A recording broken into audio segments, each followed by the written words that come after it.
Let's talk about humiliation rituals.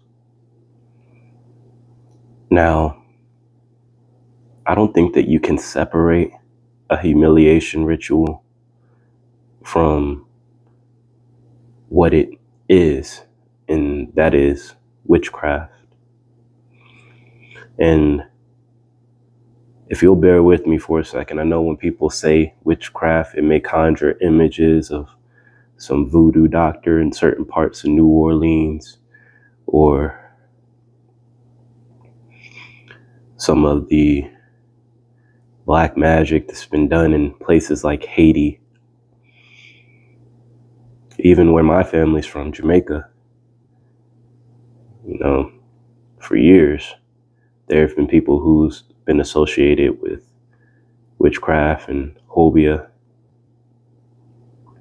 And I know all over the world, especially in, a lot of villages that are separated from some of the technology that we have when we go and we talk to them, they're herbalists.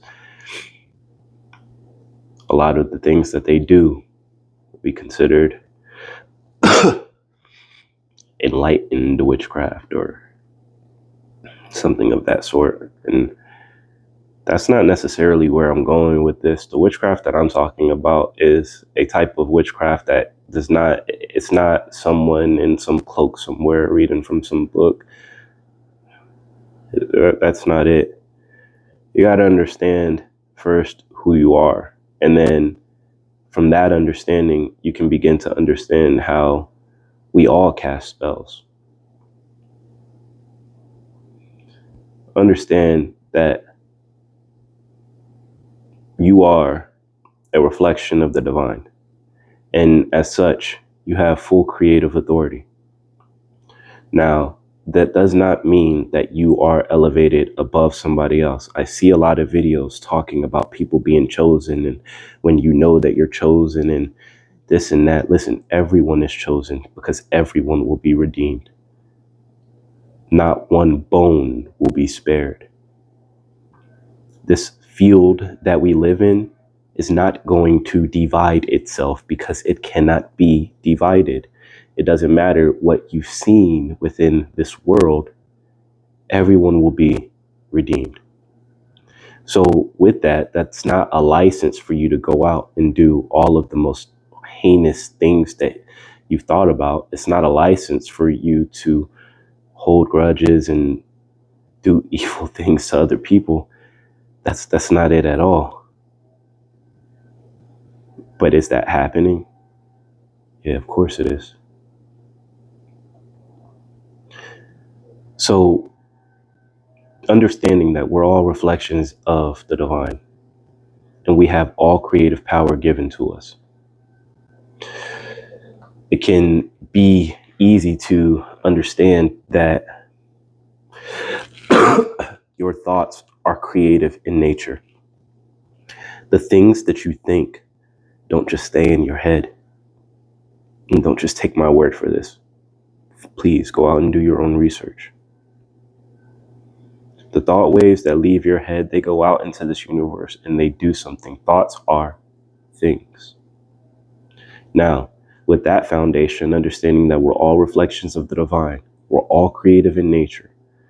Everyone will be redeemed, yes, but our thoughts are things. And right now we're experiencing a period where we have an illusion of separation from all that is, even though we literally live within all that is.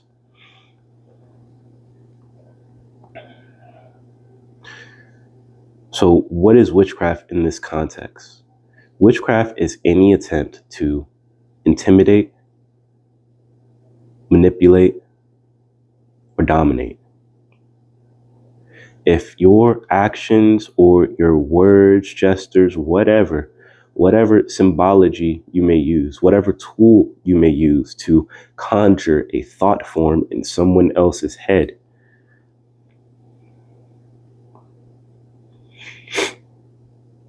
if what you were trying to do is intimidate, manipulate, or dominate that other person, you are trying to perform witchcraft. That's what it is. And when you break it down to that, you can see how it's going on all over the world. You can see these spells that are being cast of fear all over. Turn on your news.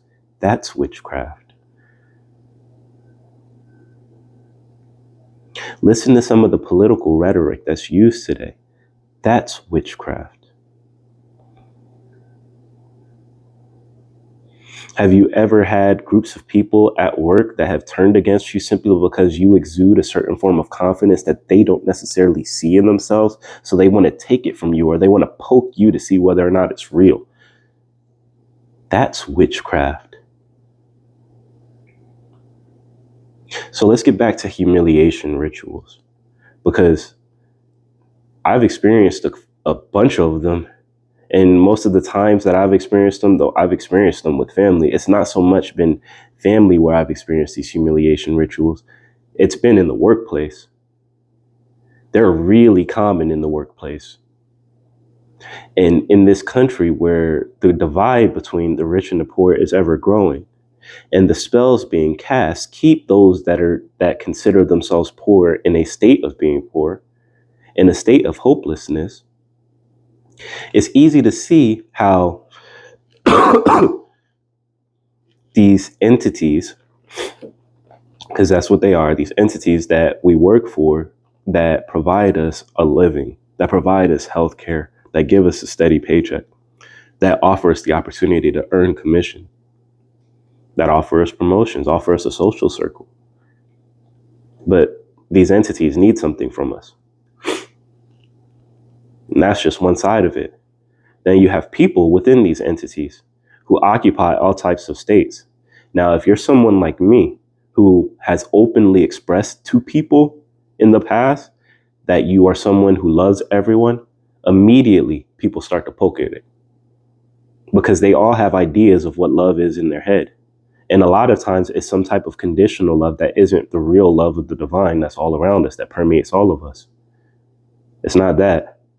It's, oh, you do this for me. Or if you bring up the word love, it has to be in tandem with something sexual.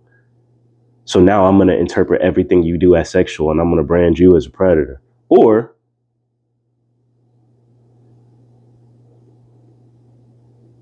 I don't believe what you're saying, so I'm gonna poke at you to try to make you lash out against me. I'm gonna do things to upset you. I'm gonna do things to hurt you, to beat you down. Because you love everyone, right? Which means you're not gonna retaliate, which means you're not gonna protect yourself. And it's so wild, because these people don't realize that they're radiating at a dangerous frequency and sending out dangerous emotions about the idea of love that is going to return to them, especially if you are someone who knows that just because someone is sending you negative thought forms doesn't mean you have to accept them. And those forms have to go somewhere. So when you refuse them, they go right back to the sender and they outpicture themselves in their world.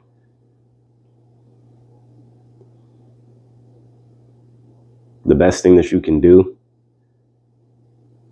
is just send rays of mercy, rays of grace to them, and get yourself out of the situation. I dealt with I went through a period where I was dealing with a dangerous group that understood that they were attempting to manipulate me, because this is something that they had done in the past. It's something that they made a game out of. And if you're a part of their group, then you're in.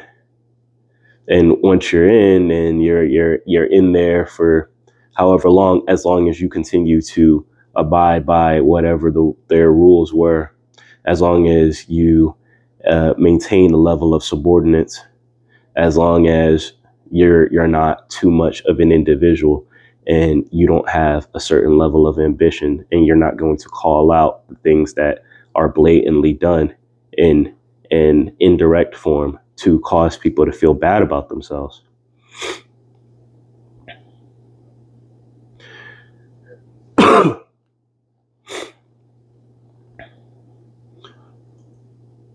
Humiliation rituals can take many, many forms. It can be things that happen whenever the group comes together in a meeting or whatever the case may be.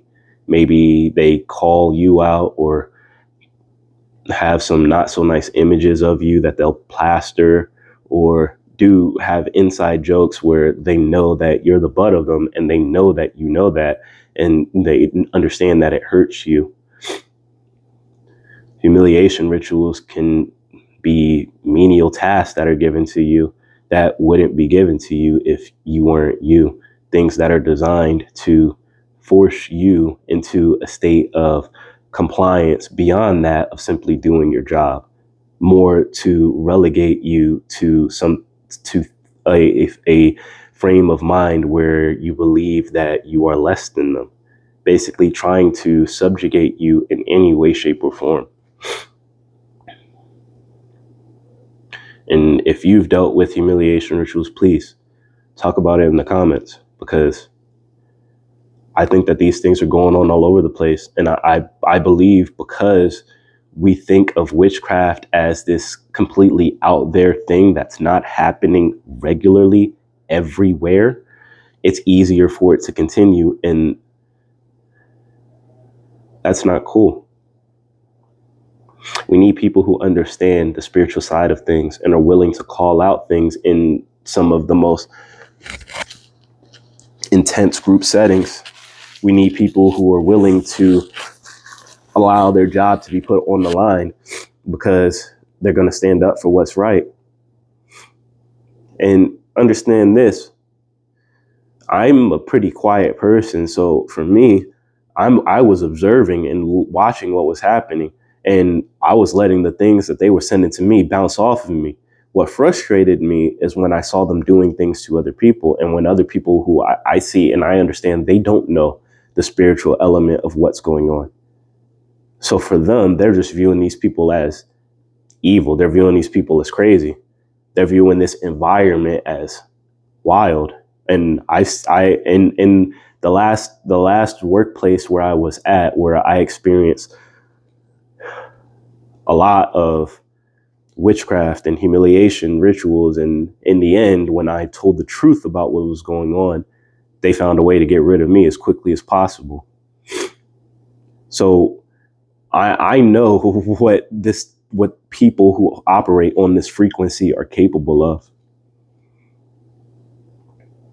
And I understand that when you're trying to become that best version of yourself and you realize that we all are one, it instantly puts you in a different frequency. It instantly does, because you realize that the thoughts that you radiate about someone else, although you may see them as separate from you, the same presence that is the I am of you is the I am of them. There is just one consciousness. So you can't help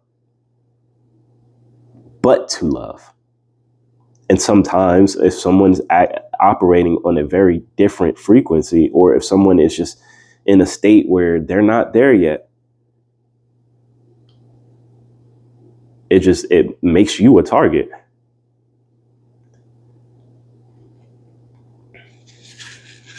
And part of the reason, I was thinking about this on my walk this morning, I think part of the reason that is because everybody knows that everyone has been through shit. We all know it. So for you to express that you love everyone, knowing all the shit that you've been through, it makes other people look at themselves and say, oh, crap, I may not know all of what this person has been through, but I know that they've been through some things. And if they can come out of it and claim to love everyone and not really holding grudges about anything, not putting themselves in a situation to be hurt over and over and over again, or abused by people who've clearly shown who they are, but at the same time, they're not actively out here seeking revenge. They're letting things go and moving forward, putting themselves in the proper position to be better. It makes them question themselves and question why they're not doing the same. So for them, it's easier to band together against you and to say that you're wrong simply because the frequency that you occupy seems so foreign to them. The frequency that you occupy seems abnormal to them. Now think about that. What's more likely? That we're all moving towards a state where we recognize that as humans, we're filters for these emotions. We're the observers of these experiences, and we're the ones who are supposed to use these experiences to give a unique perspective on how we can love.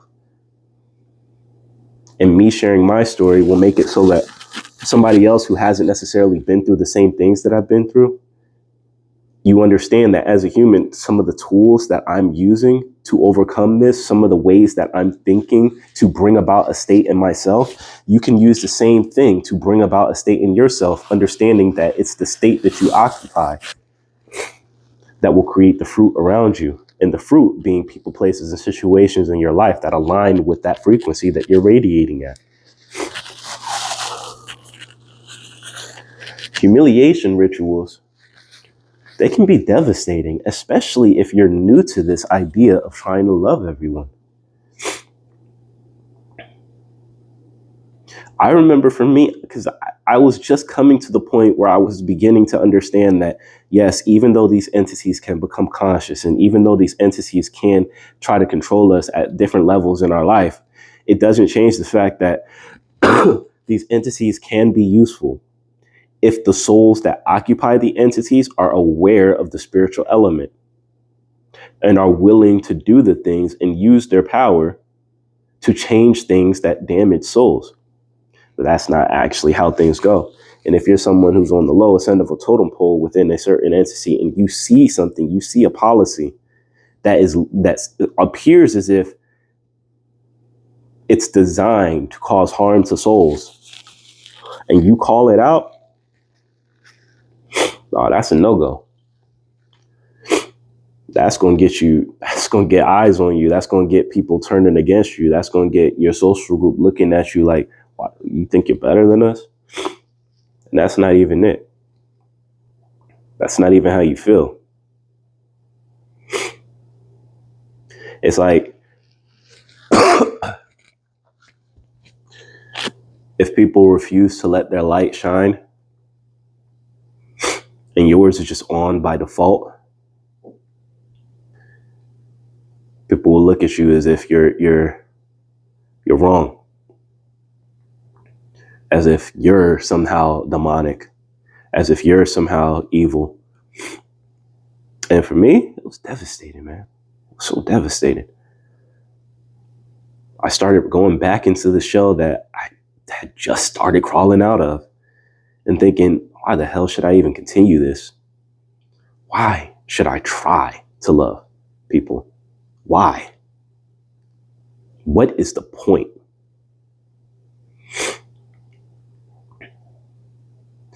So what I want to do is I want to share this message so that if you've been through a humiliation ritual, a coordinated attempt to intimidate, manipulate, or dominate you, don't let it defeat you.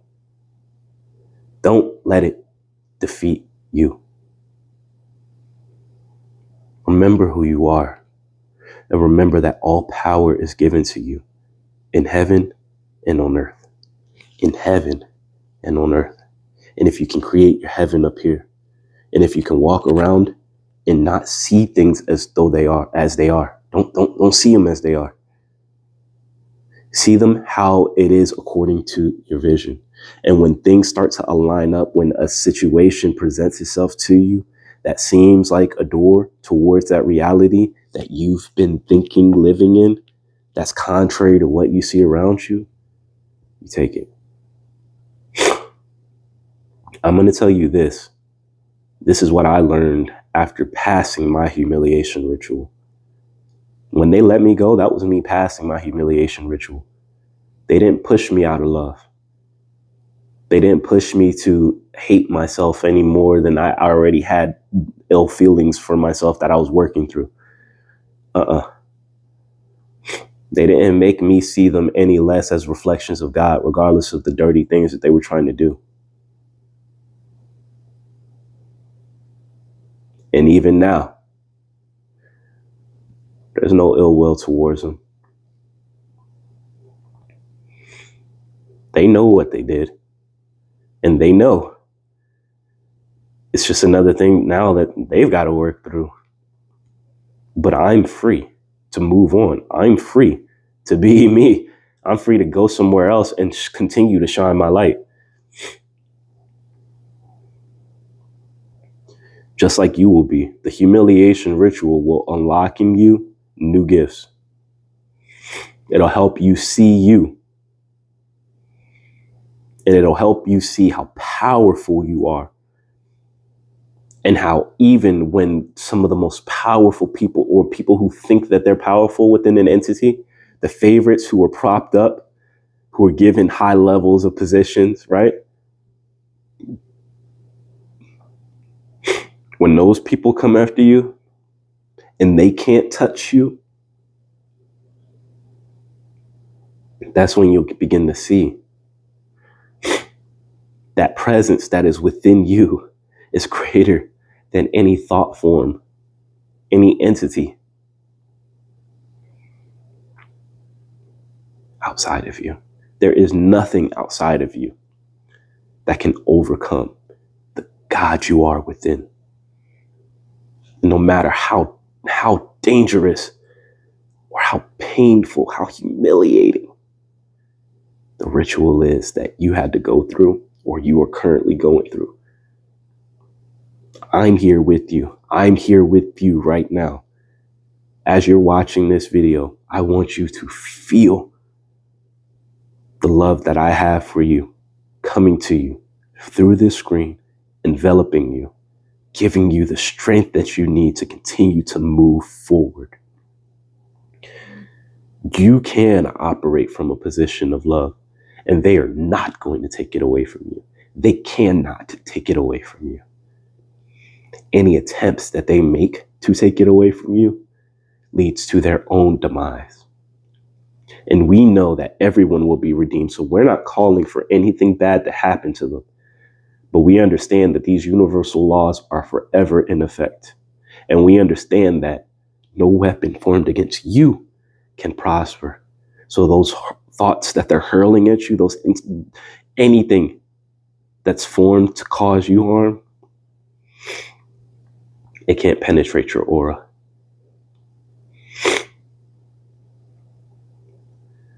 No humiliation ritual will ever break you. And any humiliation ritual that you come up against only makes you stronger. I promise.